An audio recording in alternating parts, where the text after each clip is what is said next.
I've just watched Zloy XP's latest YouTube video on making a new intro, and I've got to say I was blown away. Zloy puts so much time, effort, and creativity into creating what is effectively a few second long intro to his Truly Bedrock videos, and it's just wonderful. Let's check it out.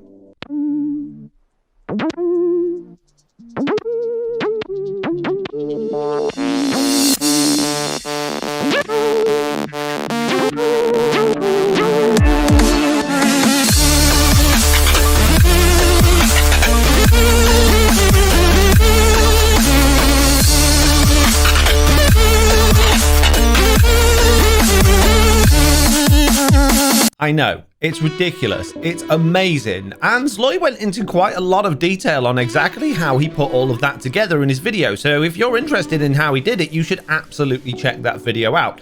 But there's one part of that video I was particularly interested in. When I saw it, I thought, that's kind of similar to a few of the things I do in terms of animation, but I do mine so much differently. So I thought it'd be interesting to try and recreate that part of Zloy's video using the techniques that I know and use and see what the difference is at the end. Let's check that clip out first. This bit here with the helicopters as they fly towards Slack's base, it's absolutely wonderful. And Zloy goes into a lot of detail on how he produced those parts, starting with the storyboard sketch to exporting the world to Java Edition so he can use shaders because he doesn't have access to RTX. He then goes into filming the individual parts in a void world so he can green screen them out so that he can overlay those onto the footage of going towards Slack's base. And then he looks at taking the propeller part of that, rotating that as well, so he can get the propeller put on the animations, and he talks about how he does quite a lot of keying in order to keep that lined up with the rest of the animation. Finally, he talks about how he puts shadows on the water to give them a sense of depth and make them feel like they're actually there and not copy and pasted on. And all of that must have taken an absolutely ridiculous amount of time. And I think not only can we do it a little bit quicker and easier, but I think we could just add a little bit to it as well that I think Zloy might be able to steal for his future intros, obviously if he wanted to. So let's look at what we're going to be using. So the software I use is called Adobe After Effects, and it's part of the Adobe Creative Suite, and within that I have a plugin called Element 3D from a company called Video Copilot, which I use to do pretty much all of my animation. It's absolutely fantastic, it's brilliant, and it allows you to animate 3D objects and 3D things in pretty much a 2D world.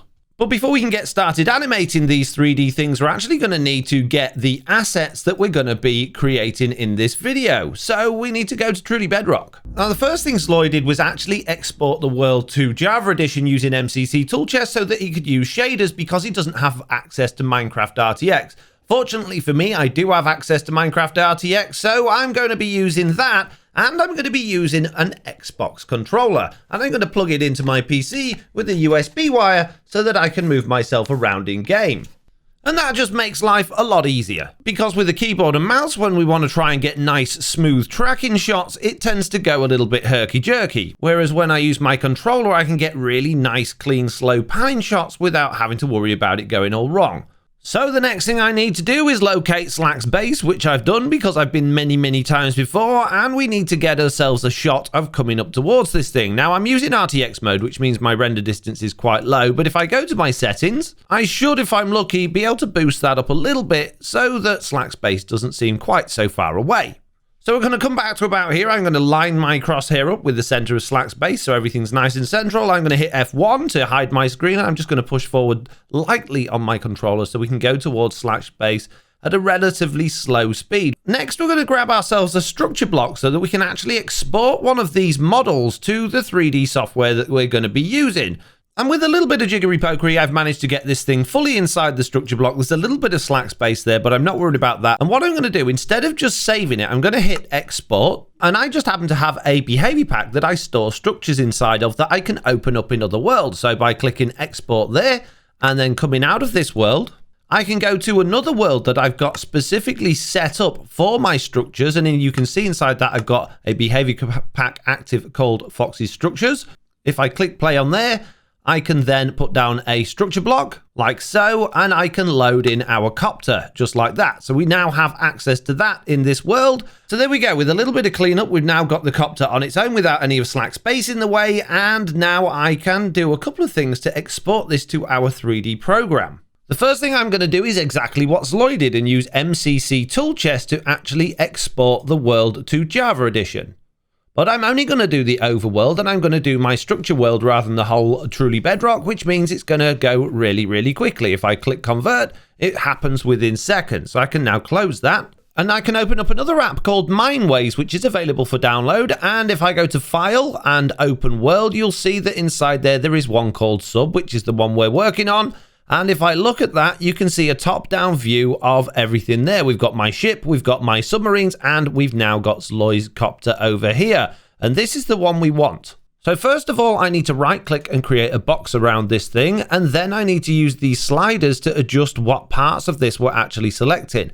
As I slide the depth slider up, the bits in pink are the bits that are going to be exported. So I don't want the grass underneath it exported, so I want to come one block up above the grass so that everything above that is exported within that box, which is going to be the copter. So now I can go to File and Export for rendering. And I'm going to export this as an OBJ file, which is what our program is going to be reading. And I'm going to call it Zloycopter. And I'm going to hit Save. And then I'm going to just hit OK on there because everything in that should be just about right. Now, as much as I've just exported the whole thing, I actually want this separated. I want the rotors at the top separate from the bit at the bottom. So if I move my height scale down, I can unselect the rotors and just get the bit below that and export that as rendering.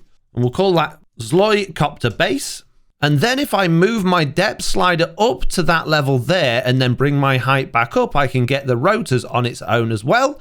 And then I can export that for rendering. We'll call that Zloycopter rotors. And then I'll save that. And now we should have all of our 3D objects ready to import into After Effects. Okay, so inside of After Effects, the first thing I'm going to say is that I've been doing a little bit of practice before I do the tutorial, and the one thing that I don't like is our pushing clip. You can see we've got a nice smooth action going in towards Slack's island, but if we compare this to Zloy's, the shaders just speak for themselves that Zloy has managed to get for Java Edition. Now, we used Minecraft RTX, which looks great, but it doesn't look anywhere near as good as Zloy's shaders, so now I'm going to go through the process of doing what Zloy did to convert the entire world to Java Edition so that we can use these shaders instead. And I'm not going to show much of that in video because Zloy showed that in his, and I'm sure you can follow that from Zloy's video. So I start by opening the world in MCC tool chest, going to convert, then to Java. We want to make sure that we're in 1.14. We only need the overworld, and I'm going to click convert. And now that's going to take a very long time to turn that into Java Edition. While that's doing that, I'm going to open Minecraft Java Edition, and I've downloaded the latest Optifine, and if I go to play on that, you will see that inside of this installation, I have downloaded the complementary resource packs that Zloy showed in his video. Well, the conversion happened a lot quicker than I thought it would, so that's good news. So we should now have a copy of our TB world inside of Minecraft. We've got Minecraft open with the new resource packs enabled. So if I go to single player, we should see the world that we've been working on is here. And I know what I'm doing, I think, maybe, possibly. And with a quick teleport, hopefully when the world loads in, woof, there we go. We have Slack's base right in front of us. So we just need to do what Zloy did and go backwards a bit and take a video of it going in. These shaders are immense. Wow, I like these shaders. Okay, so back into After Effects, I've dropped in the new video that I've taken. If we unmask that and look at Zloy's one, you can see they're a little bit off, but not massively different. And as we push in, they're going to be relatively similar going to there as well. Now, Zloy's island's slightly higher. We do have a little bit of room on ours to push up because I've zoomed in a little bit. We could get it a bit more exact, but it really doesn't matter too much what the background looks like as long as it's pretty, which I think it is. So now I need to go through the process of actually creating the scene, which you can see I've already got one here, but we're going to start from scratch. So what I'm going to do is create a new composition. We're going to make it 4 seconds long because Zloy's clip is only just over 3 seconds long, 60 frames per second, full HD, and we're going to open that up. First thing we're going to do is drop in our footage, and we're going to scoot that back along our timeline so we get the beginning of it after we've started zooming in, so we get the full zoom in effect as we're going across. Now you can see I need to scale it up because we've got the bar at the top there. So I'm just going to zoom in a little bit, holding shift so it keeps the same dimensions, and then push it up so the island's a little bit higher on the screen like Zloy's was. And there we go. We've got a decent looking image to start with. So now what we need to do is create ourselves a brand new layer, and that's going to be a solid layer, and we're going to call it element. And this is where we're going to have our 3D stuff going on. So I need to look at my effects presets on the right hand side, type in element, and this is the plugin that does everything that we need it to do. So if I open scene setup like this and I make that a bit bigger so we can see what we're doing, we've basically got a 3D screen here, which is going to have our objects in, and all of the objects go in this window here. If I right click and click on import 3D object, you can see here we've got a few to choose from, and these are the two we're interested in. There's Zloy copter, base, and rotors. I'm going to highlight both of those, click open. I'm going to click the opacity, so just so that we've got opacity if there is any needed, or transparency, and bring both of those in there like that with each other. And you can see we got a tiny, tiny, tiny little Zloy copter right down there.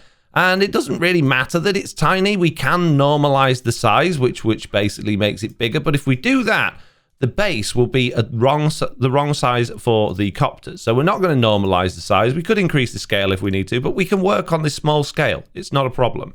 So next thing I'm going to do is I'm going to bring the base of this up so that it's above our plate. Our plate is basically the sea floor. So we want it to be above the sea floor so it gets the feeling that it's flying. I need to do the same thing with the rotors. I'm going to bring those up and above. And can you see they're not lined up with each other? So now all I'm going to do is line these things up, which is just a case of moving these things around and getting them nice and level. And I think that's about it there. Now, as far as this software is concerned, this is in a folder, so these things will act as one. So if I rotate it, it's all going to rotate together, which is not exactly what we need because we want these rotors to be animated on their own. So what I can do is go to the rotors, I can go to auxiliary animation and set it to a channel. And now I can automate the rotation of the rotors on their own, separate from this base bit, which is why we exported those two files separately. There's a few other things we can do in here. We can add in what's called an environment. And these environments basically are pictures that give the reflections on the model different colors. So it's almost like changing the lighting. And that means that when they rotate in space, they're going to pick up the colors from that environment. Now, you can see that the wood on Zloy's ship is quite reflective, which is not really what we want to go for this wood, but you can see that environment in there. Now I'm going to click the blue one because it's going to mimic the sky and the sea more than it would, say, if I went for this green one. So we're going to have a blue environment there. And now I want this wood to not look so shiny. So if I expand Zloy's copter base, I can actually go to the oak plants, as you can see here, and I can remove them all together, or I can come down to their glossiness and just turn that glossiness right down. And I'm going to do that on pretty much most of the materials on this thing because I don't think it needs to be shiny at all. Now, most of these don't have glossiness already. Now, the color terracotta does, and that would be probably this brown here. So let's take the glossiness away from that. And the acacia logs, you can see, don't have it. The red sandstone slabs don't. Observers don't. Stripped acacia logs do. So we're going to take the glossiness off those because they're wood. They wouldn't be shiny. And then we've got the smooth quartz stairs, which are very glossy. Now, we're going to leave a little bit of gloss on these because it's nice to have some reflections from there. But now we don't have much shine on this thing at all going on, which is great. And we could probably do the same things for the rotors if we need to. So we've now got one of those things there. We need another one in as well. And we should probably push this one over to the side a little bit so that we're getting them set up relatively similar to how Zloy had them in his video. So I'm going to shrink those both down. I'm going to right click on group folder and duplicate all. And then all I got to do is click on the second one, change the group so it's got a different group, and I can move that across. So now we've got two of these things in 3D space, and we could move them separately at this point here so that they're in different positions, but I'm actually not going to. In fact, I'm actually going to bring them both back to the very center, and we're going to do all of the positioning inside of After Effects and not this software here. There's one more thing I need to create, so we need another group folder. I'm going to drag it down to the bottom, make this group 3, and I'm going to create a 3D plane, which is a flat surface, a little bit like a piece of paper, and I'm going to make it absolutely massive, so it stretches onto infinity, and this is our sea floor. And now can you see that the environment is actually reflected in this thing? This is going to be our reflections and our mirror, but we're not going to fiddle with that just yet. We're going to go back into After Effects, and there's not really much going on. You can just about see there that one of the Zloy copters is there right in the middle of the screen. So next, what I want to do is add ourselves a camera so that we can actually work around these things in 3D space. Now I'm just going to make a basic camera, a one node camera with an angular view of 70 because it's pretty much standard. And I'm going to take the depth of field off. We don't want any depth of field on this because there isn't really any in Minecraft as such. And now with this camera, I can move it around so I can see the Zloycopters where they actually are in space. Now I need to actually set my viewport to 4 different views here so that I can see the entire workspace from different angles. And now you can see, we can see our camera here and the Zloycopters in the middle because I want to be behind them and not to the side of them like we currently are. So I'm going to open my camera position and rotation by holding Shift and then hitting P and then R. And I'm going to spin my camera around minus 90 degrees. So it's going to be looking from the back. And then I'm going to use the 3D space here to just move it across so that it is behind those helicopters. Now it needs to also come backwards in 3D space here. And can you see we now got one of those helicopters right in front of the camera. And as I bring the camera up, you can then see that plane in 3D space as well. So we want the copters relatively centralized on the screen. We don't want those too high up or too low down. And that will give us the effect that we're actually floating above the water. And we can bring our camera backwards and forwards in 3D space to make it look like they're moving away from us. We are going to animate their motion as well for reasons later on that we'll get into. But for right now, we're just going to position our camera so it's nice and close to that helicopter at the front. So now that we've got our camera where we want it, we need to go back to our main view and we need to start moving these copters around in 3D space so that they're where we want them to be. So I'm going to click on our element layer. And group 1 is one of our copters and group 2 is the other one and group 3 is our flat plane. We don't actually need to see our flat plane right now, but we're going to leave it on for a second and we're going to go to group 1 and we're going to go down to group utilities and we're going to create a group null. I'm going to click create, and what this does is creates an object basically in 3D space that then I can actually move around instead of the ship to, well, basically position the ship. So you can see as I drag this null layer around now, it's actually moving the ship. And if I rotate this null layer, it will rotate the ship as well. And basically that means I can use this in order to make it fly around our scene, which, believe it or not, is easier than trying to actually orient these 3D things in space themselves. So I'm going to rename that group to Copter 1. And then I'm going to go to group 2 in here and I'm going to do the same thing. So create group null, create, and I'm going to do Copter 2. So now we've got both of these helicopters available for us as these group nulls. We can start moving these things about in 3D space to get them where we want them. And this is where I'm going to bring Zloy's version back in so that we can actually cheat and copy exactly where his pieces are. So what I'm actually going to do with Zloy's is I'm going to put it on the top layer and I'm actually going to just reduce the opacity down a little bit so I can see both scenes at once. So now I'm going to grab my Copter 1, which is the one that's going to be on the right hand side, and I'm just basically going to move it in 3D space until it's in the same sort of position as Zloy's one. So we need to bring it across to the side. We need to tilt it forward quite substantially. Zloy's one is actually, you know, got quite a lot of lean on it like that. We also need to bring it back towards us a bit more as well because it's a lot smaller than Zloy's one. And then we need to push it upwards as well. So it's roughly in the same space. Now, it doesn't have to be exact. We don't need to make an exact copy of what Zloy's doing. We're just trying to mimic his effects, and we're going to do the same thing for the other one here. I'm going to move that one forward a little bit, and there we go. That's not too far off. So we can turn Zloy's layer off, and now we've got our helicopters in 3D space, but they're not going anywhere, and they're not animated. So going back to our element layer, the first thing we're going to do is make our rotors actually rotate. And that's really easy to do. If we go back to group 1 and our auxiliary channel and channel 1, we now have some options, including rotation here, to be able to rotate these rotors. So if I rotate the y-axis there, you can see those rotors are starting to turn. It'll be easier to see on the second object actually. So let's do that on that one first. So channel 1. And if I open the rotation and turn on the y-axis, you can see that those rotors are turning. And I can automate this. I don't need to keyframe it. If I hit Alt and hold on that stopwatch there, I can type in an expression here, and I'm going to do time, which is the length of time the animation is going on for, multiplied by 500. So if I press space now and play this, you can see the rotors are turning, but they're going pretty slow, and they look to me like they're going in the wrong direction. So we're actually going to do time minus 1000 instead of 500. And now when we do that, you'll see we get a nice spinny copter effect. Now, it would also be really nice if those were quite blurred like Zloy had in his video. We're going to do some motion blur in a little minute. but we're going to first of all just get our other rotors doing exactly the same thing at pretty much the same speed. So now we've got both of those rotors turning. We've got a bit of animation going on in there. We don't need to keyframe anything. This is great. Now, realistically, I should be putting things like motion blur and stuff on that at the end, because adding any sort of effects where you're getting blurs or particles or things like that going on, it's going to slow down the process. But I'm going to show you how to do it right now.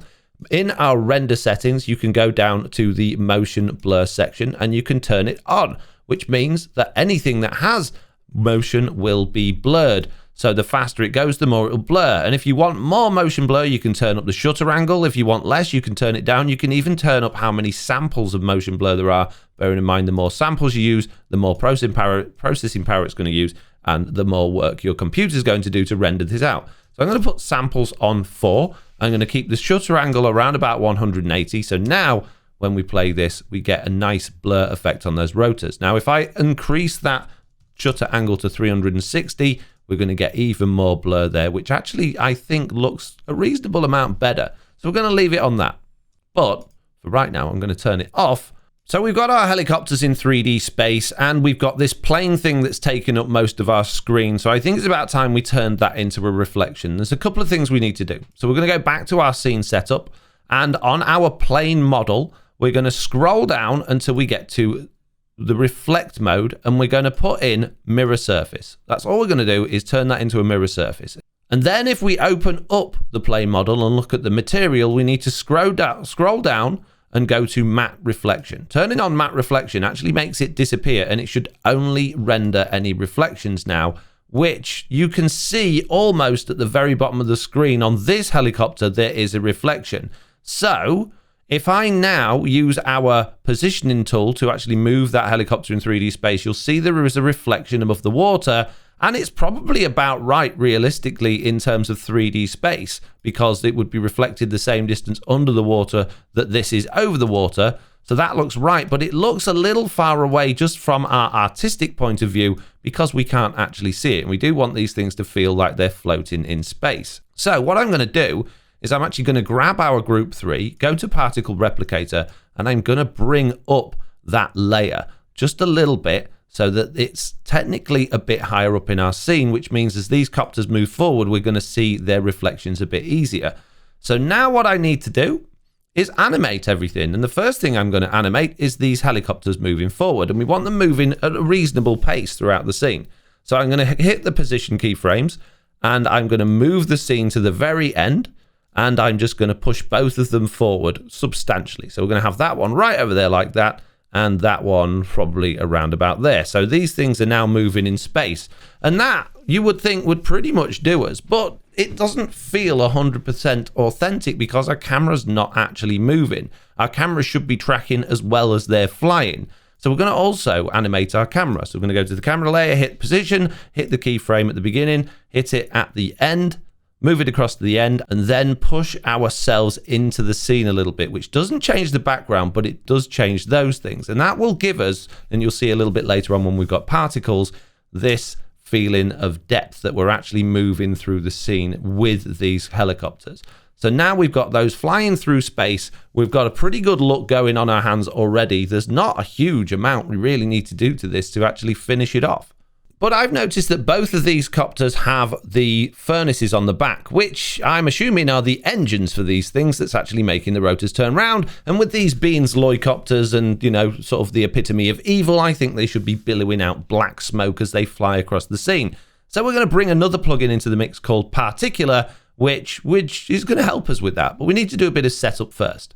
So we're going to go back to our element. We're going to close those groups down, and we're actually going to go to the utilities section, and we're going to generate a 3D position in 2D space, if that makes sense. Probably not. So we're going to click on this crosshair here, and I'm actually going to click on the furnace on that copter on the left-hand side, and I'm going to generate a 3D null based on that. I'm then going to do exactly the same thing for the one on the right-hand side, and I'm going to generate a 3D null based on that. So we've now got two new nulls, which are basically just invisible layers with positions in 3D space that are based on where those furnaces are. But they're not going to move with our camera just yet, so we've got some work to do. So number one, I'm going to put to Copter 1 engine, and the second one I'm going to change to Copter 2 engine.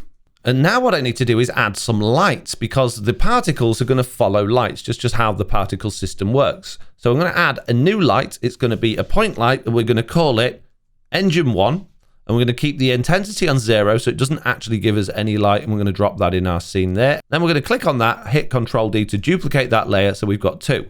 Now, what we want is the Engine 1 lined up with Copter 1 engine and Engine 2 lined up with Copter 2 engine. So I'm going to highlight them all by holding Shift and clicking from the bottom to the top, and then press P to open the position on all of those. Click on the position for Copter 1 engine, hit Control C to copy, hit on the position for Engine 1, and hit paste. And now that light is in the exact same position as our null. Same thing for the second one, Control C, Control V to paste those. And now we've got those lights lined up with those. But again, they're not actually going to move with these copters yet, because they're not fixed to them. In order to fix those lights to our actual helicopters, we need to give them their parent, which is these copter nulls we created in the beginning, which is why we made those. So I'm going to grab the Engine 1 light, click this whip tool and take it to Copter 1 like that. And that's going to give it a parent of Copter 1. I'm going to do the same thing with Engine 2 to Copter 2. So now as we move these things in space, those lights actually move in 3D space with our helicopters. So now we can start producing particles from those lights. You might also have noticed when we turned those lights on that both of the helicopters went dark, and that's because the system is now thinking that we've got lights in the scene and it wants to render these based on our scene lighting. And we can turn that off. Going back to our element and going to render settings and lighting, we're going to untick use comp lights, and we're going to go to the add lighting section, and we're going to add a natural light in there, which is actually going to give it its own light without us having to muck about with actually adding lights to our scene. Now that natural light might be a little bit vivid, so I can go to additional lighting and bring that down a little bit just so they don't look like they're too bright for the scene. Now I've got those in place, I need another new layer, and we're going to call it smoke. So I'm going to add that new layer. It needs to be above our relevant layer because it's going to render on top of it. And now I need to go to effects, and I need to add particular to that layer. So this is going to create a particle system for us, but we want it actually emitting from our lights. So our lights are called Engine 1 or Engine 2. So what I'm going to do is go to emitter type, go to lights, click OK, and I'm going to choose the names. The name starts with emitter. No, I want the name to start with engine. So now it's going to pick up any lights in the scene that start with the word engine, and it's going to emit the particles from those. But it's not really doing anything at the moment, so we need to set this thing up. So the first thing I'm going to do is take the velocity away from our particles. In fact, I'm going to give it a little bit of velocity just so that the particles are randomized slightly. We actually want the velocity to come from the motion of our copters as they fly in space. They want the particles to emit from those. But you can see we're not actually getting any particles because our particles are based on the intensity of the light, and we've turned our lights off. So we're actually just going to turn that to 0 there, and now you'll see we're getting particles coming out of our engines. The more motion we give it from the velocity, the faster it's going to feel like our copters are actually flying. And although those particles look horrible right now, if we go back to the beginning and press play, you'll see that we've got these smoke trails coming out the back of there, albeit not very good looking smoke trails. So next thing we need to do is actually make the particles look a bit better. The first thing we're going to do is change the emitter size down to 1, and that's going to make it so it's only coming out of the engine or the furnace that's on the back of those things. And you can see that it kind of looks like it's coming off at an offset. Now that offset is actually because our helicopters are pointing in the wrong directions. These particles are getting their direction from the actual 3D movement in the scene, which means that our copter's actually not facing in the right direction. So we're going to go back to our copters. So just rotating that in 3D space slightly will make it look like that trail is coming out in the right direction. And the same thing with the other copter as well. We're going to turn that slightly to the side there. And now it looks a little bit more like those trails are coming out from the back of them. More better, which is not words. Right, we need to make this smoke look better. Let's move our scene forward a little bit so we can see it. Go back to our smoke, and we're going to change the particle type now. Now, first of all, there's a lot of particles coming out the back of there. There's actually 100 particles a second coming out. If we turn that down to 10, we're going to get less. If we put it maybe to around about 30, we're getting a reasonable amount of smoke, but not too much. So we're going to close the emitter section, open the particle section, and we're going to change the particle color to a dark, dingy, smoky color. And we're going to change the particle type to, instead of a sphere, we're going to have a cloudlet. And now you can see it's starting to look a little bit more like smoke, but not particularly great. We want the life of the smoke to maybe not last very long so that the trails aren't too long. So we're going to hold control and move that down a bit so they start to fade as they get out. We're also going to turn the size of the actual smoke down a little bit as well. The other thing we're going to do is size over life. The older that the particle is, we want it to be slightly smaller so you get the feeling that it's fading away as these things are flying through space. And we can actually draw a line on there, smooth that out a little bit, and then we'll just increase the life a little bit more just so it feels like those are trailing off into the distance. And we're going to do the same thing with opacity over life as well, so that they do look like they're actually just fading into space as the copters are moving through it. So now we've got that. We're going to add a little bit of color random in there as well, which is just going to give us some different colored, like rainbow highlights on that smoke, which kind of make it feel like it's got some reflections to it off the water and the things around it. And we're going to put the blend mode on a different blend mode. We've got screen, we've got add, we've got lighten, we've got normal add over life, and we've got normal screen over life. Now I actually want it on lighten, and that way we get a little bit of shading over the color there as well, which breaks up those particles a little bit more. We can go down to the shading section, turn shading on, and we can actually give it some really like natural looking shading. If we had lights in our scene, it would actually reflect off those lights. Now we don't have lights enough in our scene, so we're going to turn that off for now.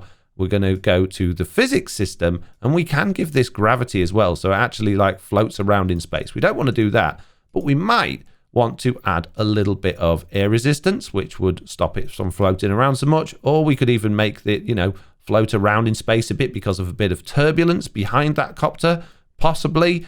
Maybe change the spin frequency, a little bit of wind coming from in front, maybe a bit of wind coming from the side as well, pushing it around a little bit. There's loads of things we can do with these things, and we can add in turbulence and all sorts. So now that we've got our smoke billowing out the back of these things, it looks okay. It doesn't look too great, and maybe that smoke's going a little bit quickly behind these things as well, making it look like they're going faster than they are. Let's actually just speed that down a little bit by going back to emitter and bringing our velocity from motion up back towards 0 a little bit more, and that will just stop it feeling like it's billowing out quite so much.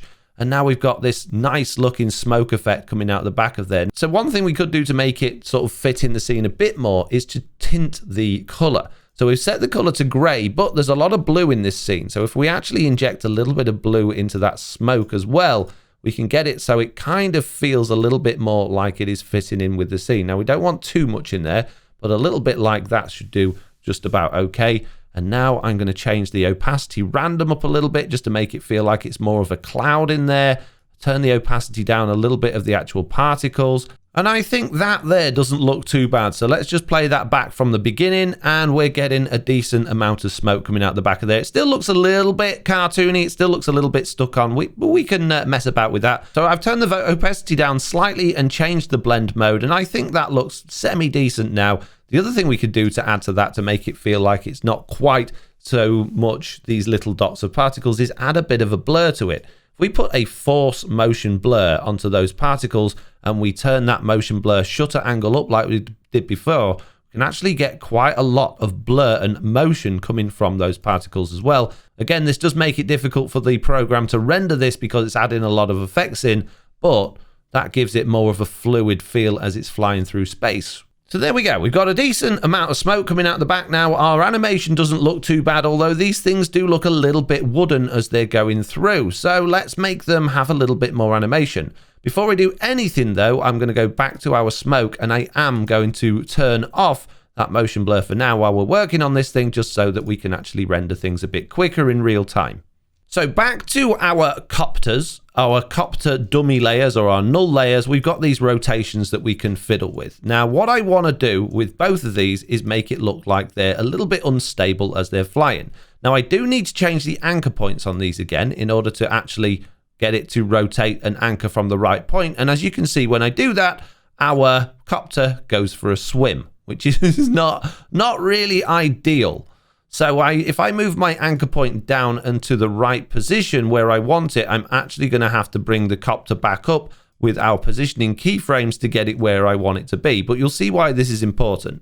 So now I need to basically position it back up in the air like so, and then bring it to the end over here and bring that back up again as well. And now we can actually rotate our copter based on its position point or its pivot point above, which means we can have it sort of swinging in the air as it's going along. Okay, I've moved both of their anchor points so that they're both in the right place now. So what I need to do is make them wobble. And the way I'm going to do that is with a wiggle. So I'm going to go to the X rotation, which is the rotation that way. And I'm going to hit Alt and click on the X rotation. We get an expression. I'm going to type in wiggle. And the wiggle has two variables. We've got the first one, which is the time and the amount of time this thing is going to wiggle per second, and the amount of wiggle, the amplitude of the wiggle. So we want this to maybe wiggle once per second. In fact, let's go crazy just so I can show you what this does. I'm going to have it wiggle 20 times per second, and I'm going to have it wiggle by up to 20 degrees at once. Now, what a wiggle is it's basically a randomized amount of movement based on what we're actually moving. So you can see here we're on rotation. So the 20 there reverts to 20 degrees. So it could be either rotated by up to 20 degrees plus or minus from the original start point. And as you can see, as we press play on this thing now, it's going absolutely crazy. Now that's way too much. We don't want it to wiggle that much. We only want it to wiggle a tiny, tiny bit, almost unnoticeable, just to give it that feeling that it is actually a real life flying thing. So now if I put that on 1 and 1, you can barely even see it doing anything, but I very much promise you that is moving slightly in 3D space. And I'm going to add a wiggle for all of the different rotations just to make these things feel a little bit unstable in the air. That feels a little bit more lifelike, like it's there. It is actually moving around on its own in space. The pilot's maybe not got the steadiest of hands, but it doesn't take too much away from the scene. It doesn't look like it's out of control. So I'm going to do exactly the same as I just did for that one on this one.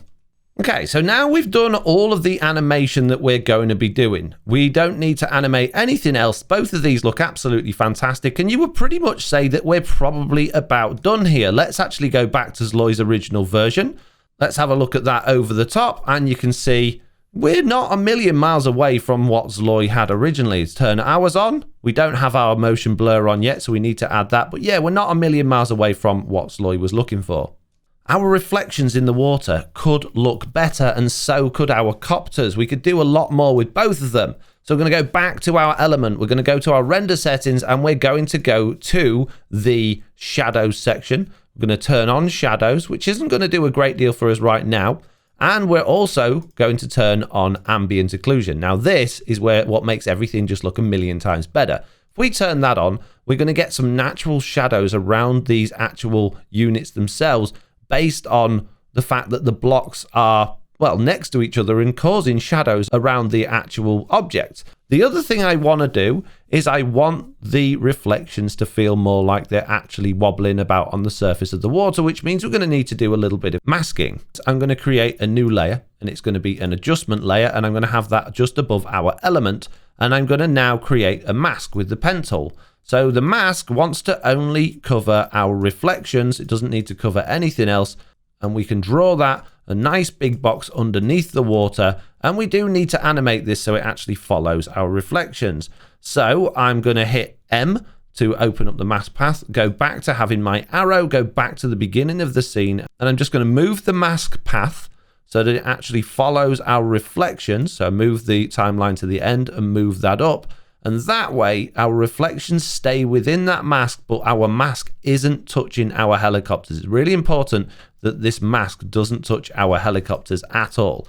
We are now going to add some effects to this adjustment layer. And the first one we're going to add is a blur. And we're going to go for a fast box blur because it's relatively low processing. And we're just going to turn the blur radius up a little bit just to give it that feeling that they are, blurred because they're in the water. So you can now see our reflections, if we turn that on and off, are slightly blurred. Now we want to make it look like they're underwater. So we're going to do something called turbulent displace. We're going to throw that on here. And what the turbulence displace does, if we move our timeline forward a bit so we can see these things a little bit more clearly, is they basically create this wavy pattern. Now that's actually affecting our video layer as well, which we don't really want. There's not a great deal we can do about that. So we need to make sure this is subtle enough to affect our reflections, but not really upsetting our water too much. So what I'm going to do is turn the amount down to around about 10, turn the size right down to maybe around about 10 as well. And now if I play this through, you can see the actual reflections themselves are just bobbling it out a little bit in 3D space, but our water's not actually moving too much. So now all I need to do is animate this. What I'm going to do is grab our evolution. I'm going to hold Alt on my keyboard, hit the stopwatch, and then just type in time times maybe 500 again. Let's try that. And now let's play the animation. Wait for it to pre-render. Go back and check that out. And it maybe you could do with a little bit more. Maybe we've gone a little bit too subtle there, but you can just about see that that is wiggling about under the water. Let's just turn the amount up to maybe 20 instead. And let's render that again and see how that looks. And there we go. That feels a lot more that it is wiggling about under the water. Perhaps the size is a bit small. Bring the size up to 20 as well. And the amount down to maybe about 15. And I'm going to turn the time down a little bit as well. It did seem like it was wiggling about a little bit too quickly there. And I'm going to play that again. And now we have this feeling like these reflections are actually reflected off the water surface and moving with that as well. Although it's fake, it kind of works. The other thing we can do with these reflections is actually add on some curves, which is basically our color correction. And we're going to add in some more blue to them both. Okay, so now I've done that, you can see we've got this horrible line on the water. Our reflections look great, but we really don't want this line on the water. How are we going to get around that? Well, we could mask the other layer entirely, or we could just add a feather to this mask. So if I increase the feather on that mask, maybe to around about 100 pixels, it will then blend in a lot better with the scene, and you can't tell that this bit is color corrected and that bit's not. So let's play this whole thing back now that we've made all of those changes. And I feel like that's looking a whole lot better. This is looking pretty good. I'm really happy with what we've achieved in a relatively short amount of time without really having to do any animating work ourselves. So now it really is just time for those finishing touches. We're going to go back to our smoke layer and turn on the motion blur. And we're also going to turn the motion blur onto our element 3D layer, which is our objects as well. So we get the motion blur on the rotors. So once this is pretty much rendered out, we can now play this back in real time. And we have got a pretty decent looking scene there from really not doing all that much work to it. So there we go. We've now got our scene complete and everything looks great. We could go into more detail on color correction and making all of the colors fit. We could add scene lighting and we could even add some depth of field to this to make it feel like they're going in and out of focus as they fly away from us to really sell this thing and add some realism to it. But I don't think we need to. I think this does exactly what we need it to do, and that's absolutely fine. So let's do a comparison side by side again.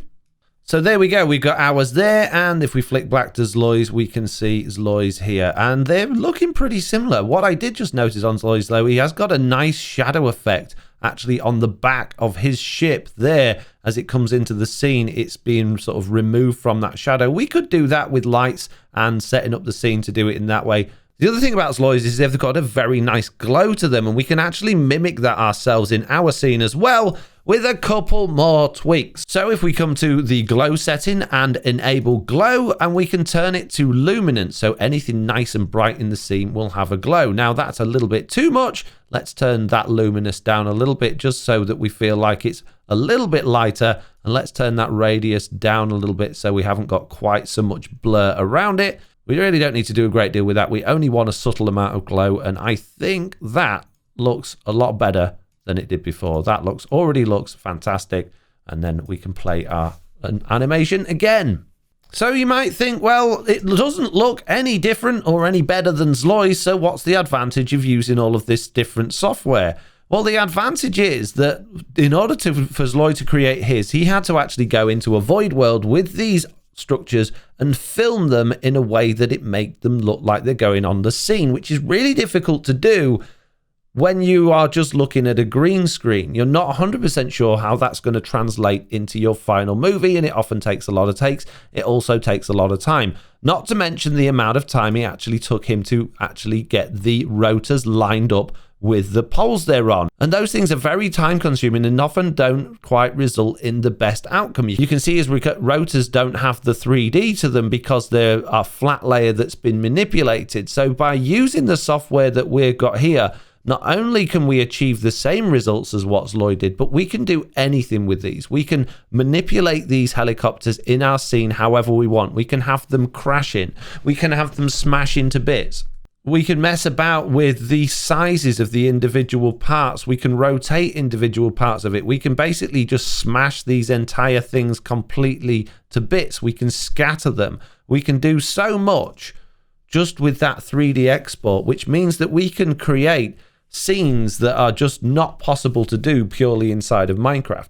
So whilst Zloy's technique is absolutely fantastic and gives for a very, very convincing look, and, you know, because he's using the same shaders, they blend in perfectly together in the scene, ours just gives us that creative freedom to be able to do anything we want to do, which I think by the sounds of the end of Zloy's video, that's something he's looking to actually get into doing in the future. So I hope Zloy found this video useful, and I hope he can take some of these techniques if he wants to and use these in his upcoming videos. And if he didn't, then I hope you guys did.